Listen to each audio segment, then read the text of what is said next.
Let me tell you, the first time I saw Brenda Hutchinson's face turning beet red as she burst through the glass door to conference room B, well, if I didn't have witnesses, you might not believe how surreal it was. That day she stomped in, finger cocked, like she was ready to fire someone on the spot, her voice bouncing off the walls. "Excuse me, this furniture was not approved by the HOA Furniture Committee."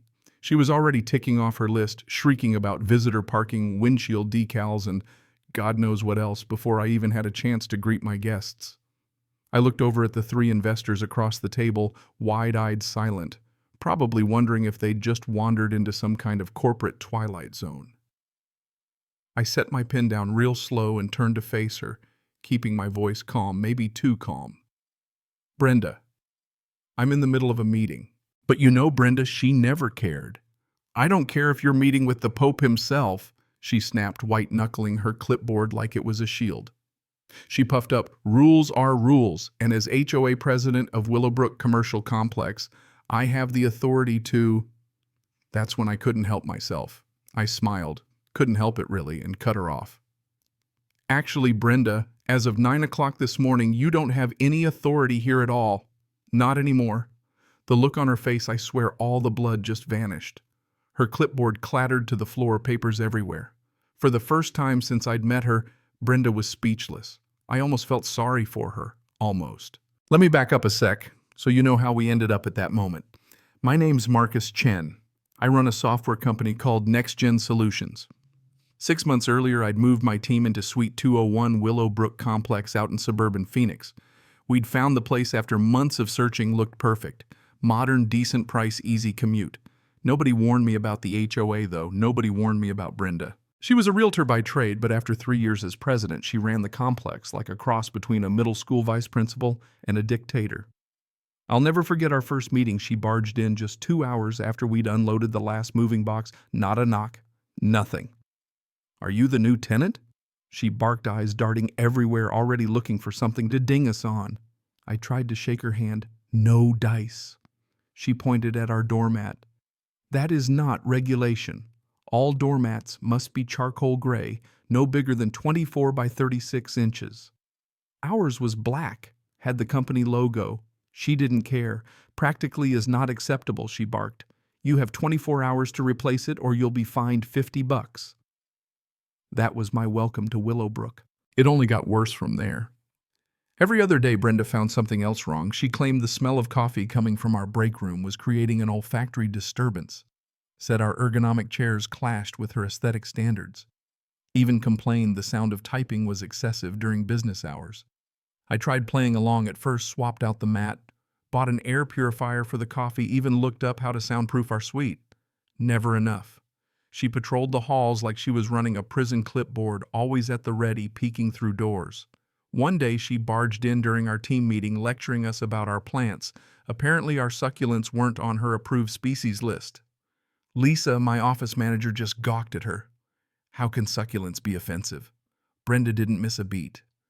Page 47, subsection C. $75 fine per unauthorized plant. 6 plants, that's $450 for the crime of liking cacti. It just spiraled. Brenda started locking the shared restrooms outside standard hours, left my team trudging to the coffee shop down the block every time they needed to use the bathroom. She even filed noise complaints with the city, said we were disturbing other tenants. When I checked with our neighbors, none of them cared. Then she started in on our clients, cornered a CEO in the parking lot, grilling him for a visitor pass, threatened to have his car towed. We lost that contract. Lisa was about ready to throttle her after Brenda slapped bright orange violation stickers on our door, said our blinds were at the incorrect angle. Even Derek, my lead dev, was fuming. A candidate for a senior role bailed on an interview after Brenda interrogated her in the elevator. Enough was enough. But the last straw, Brenda orchestrated a surprise compliance inspection. I came in one morning to find yellow tape sealing off our sweet big notice on the door. Brenda was there, grinning, flanked by 2 city inspectors she'd somehow dragged in. "You're in violation of multiple fire codes," she crowed. "Too many power strips, furniture out of place, your art is oversized." My team, 15 professionals, stood out in the hallway, laptops under their arms, looking like lost kids. We had a huge demo scheduled that afternoon. Postponing it could cost us millions. I felt something snap right then, but I kept it together. Didn't give Brenda the show she wanted. Instead, I called my real estate lawyer. See, what Brenda never knew was the owner of the whole complex. Old Harold Morrison was tired of the hassle. Brenda's constant complaints, board drama, the whole 9 yards. He'd hinted he was open to selling, but I'd waited until that day. I told my lawyer to move forward full steam ahead.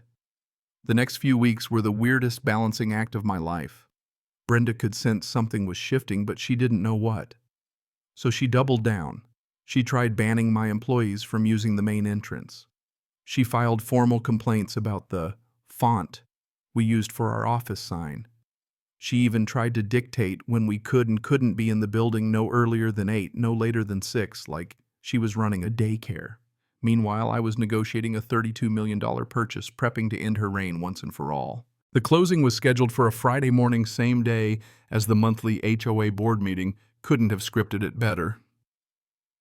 I strolled into the conference room, Brenda at the head of the table with her little circle of yes men.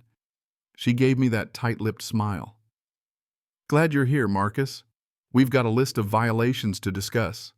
She started waving her paperwork like a traffic cop, but I just slid a manila envelope across the table. "Actually, Brenda, I have paperwork too. As of 9 o'clock this morning, I'm the new owner of Willowbrook. You could have heard a pin drop. And as my first act as owner, I'm dissolving the commercial HOA, effective immediately." Tom from accounting started laughing, couldn't help himself. Brenda's face went purple.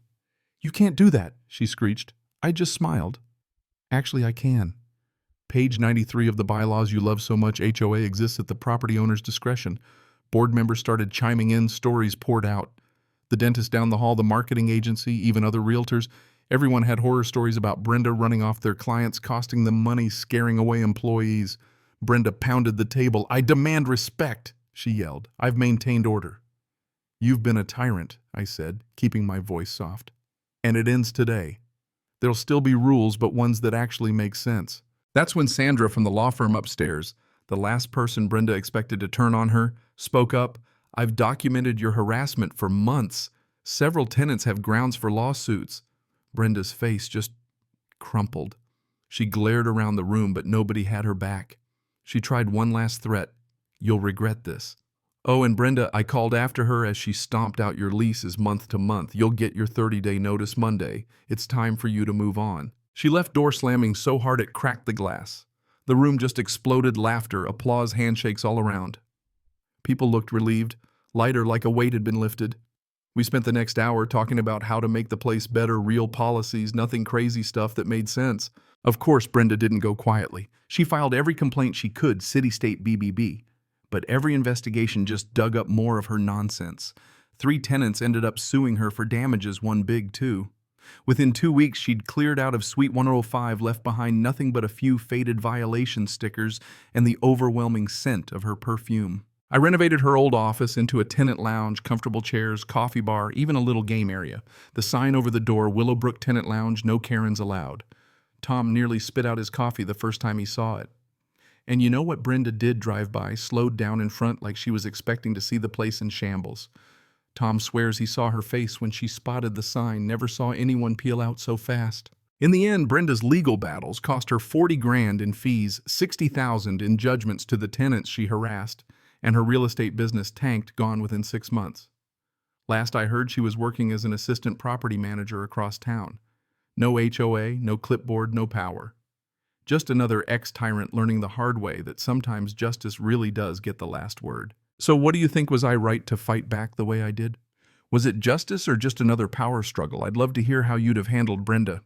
Drop your thoughts below. Let's talk about what real community means and where the line is between keeping order and becoming the villain.